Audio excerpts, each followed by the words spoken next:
Assalamualaikum warahmatullahi wabarakatuh. Perkenalkan, kita dari kelompok 2 Satuan Operasi 2 akan mendiskusikan tentang ultrasound. Nah, sebelumnya perkenalkan kelompok kami, mulai dari kami. Perkenalkan, nama saya Anindra Wahyu ini dengan NPM 007. Perkenalkan, nama saya Semarani Putri dengan NPM 009. Saya Uli Ramadhani dengan NPM 030. Saya Nabila Dwi Rama dengan NPM 035. Saya Reisa Nafisatun dengan NPM 037. Tonton dan simak video dari kita ya. Bye.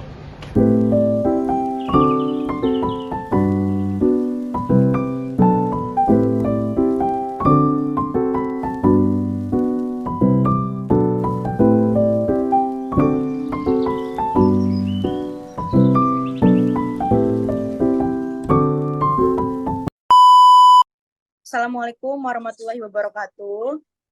Perkenalkan, kami dari kelompok 2 akan menerangkan tentang ultrasound untuk memenuhi tugas mata kuliah Satuan Operasi 2, Prodi Teknologi Pangan UPN Veteran Jawa Timur. Bisa di next. Nah, di sini anggota kelompok kami ada Arinda Wahyu dengan NPM 07, Atsmarani Putri dengan NPM 09, Aulia Ramadhani dengan NPM 030, Nabila Dwi Rahma dengan NPM 035, dan Reisha Nafisatun dengan NPM 037. Next.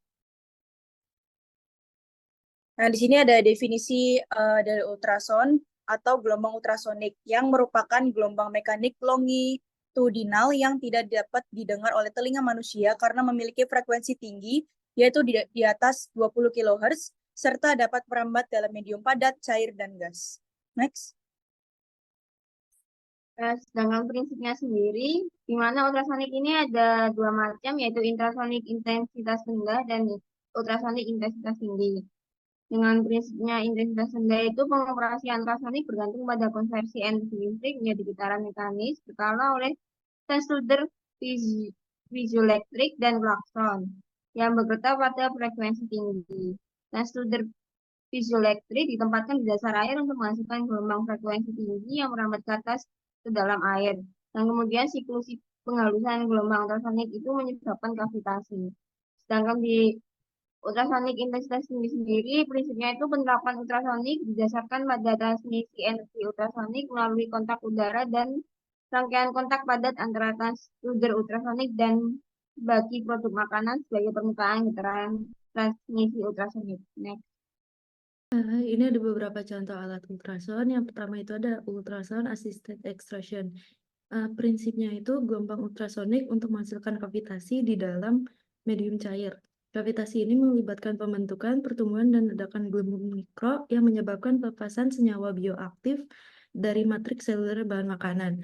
Contoh pengaplikasiannya yaitu ada ekstraksi polifenol, ada ekstraksi minyak esensial, dan ekstraksi pimen. Lalu ada ultrasonic emulsifier, yaitu untuk emulsi yang lebih stabil.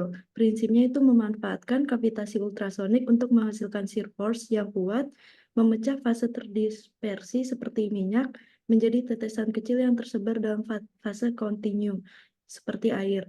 Aplikasi dalam industri pangannya yaitu ada pembuatan saus dan dressing, ada untuk minuman berbahan dasar emulsi, dan produk krim.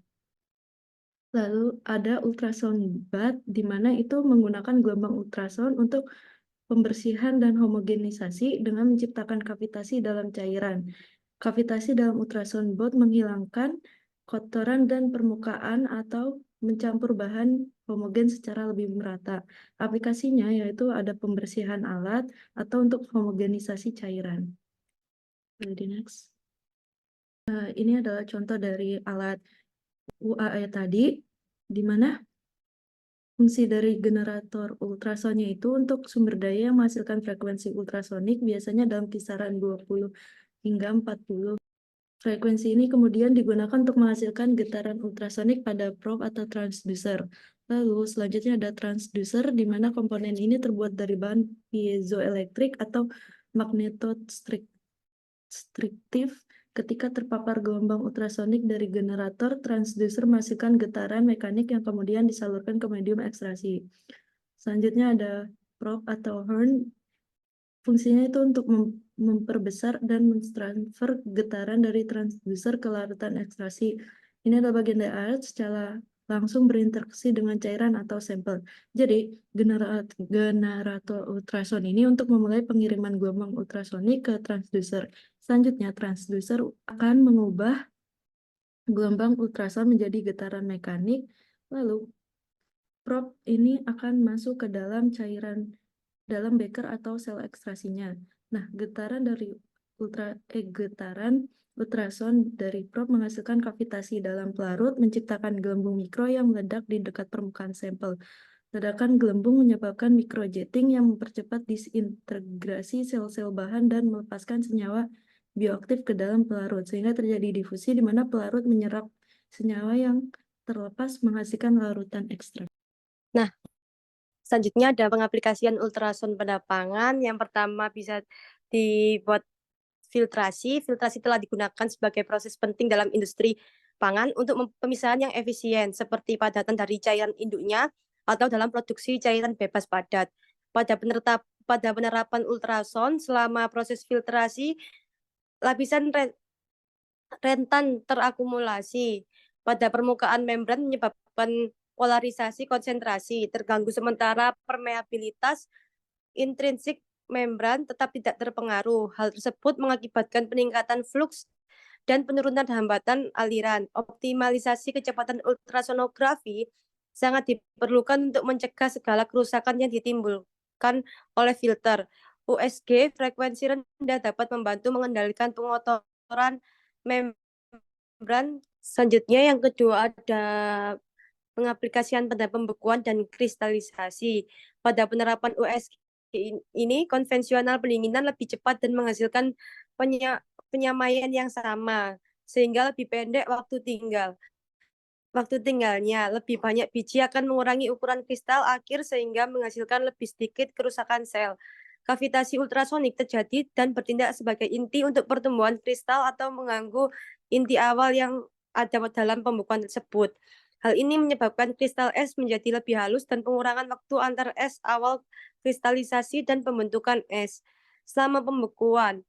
Oleh karena itu, untuk mengurangi kerusakan struktur sel pada pembekuan es, dalam kasus pembekuan USG telah diamati bahwa USG dapat mempercepat proses pembekuan karena bertambahnya panas. Pada pengaplikasian ultrason yang ketiga ini ada pencairan.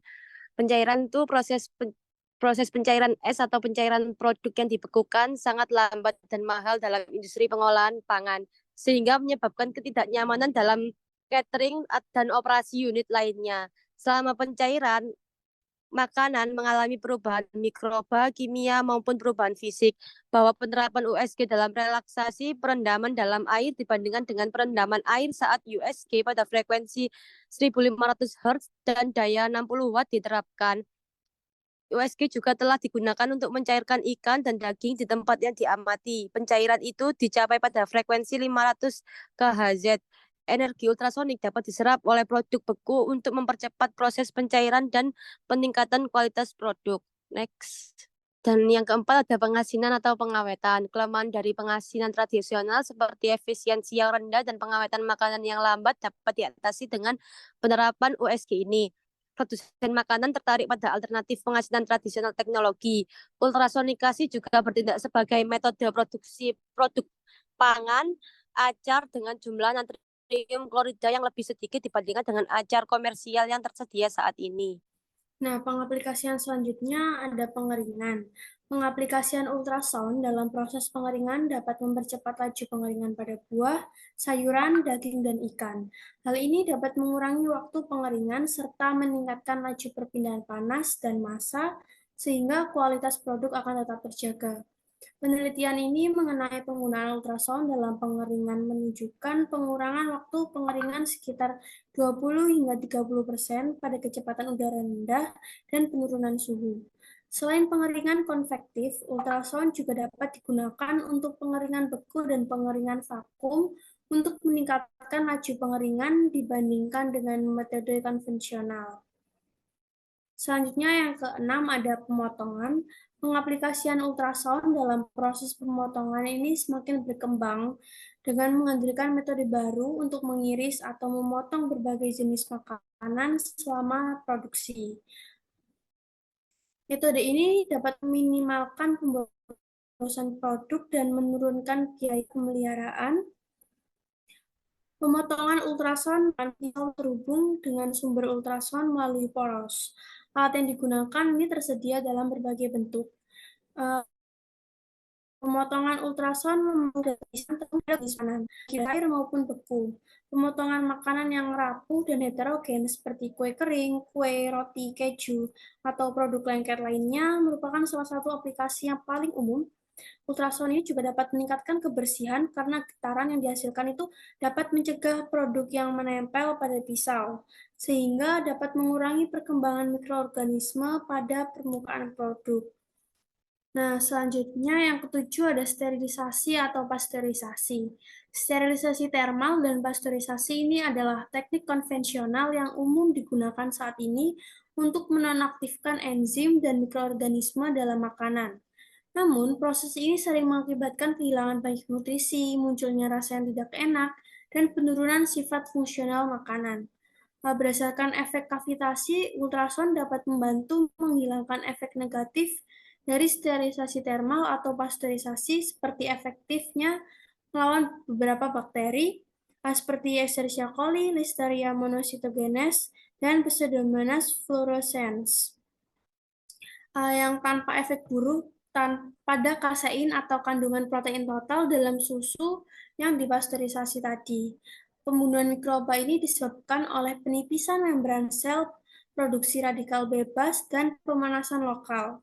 Ultrasound sendiri atau dalam kombinasi dengan suhu dan tekanan terbukti efektif dalam menaktifkan enzim dan menahan degradasi jus, sayuran, dan buah, serta produk susu.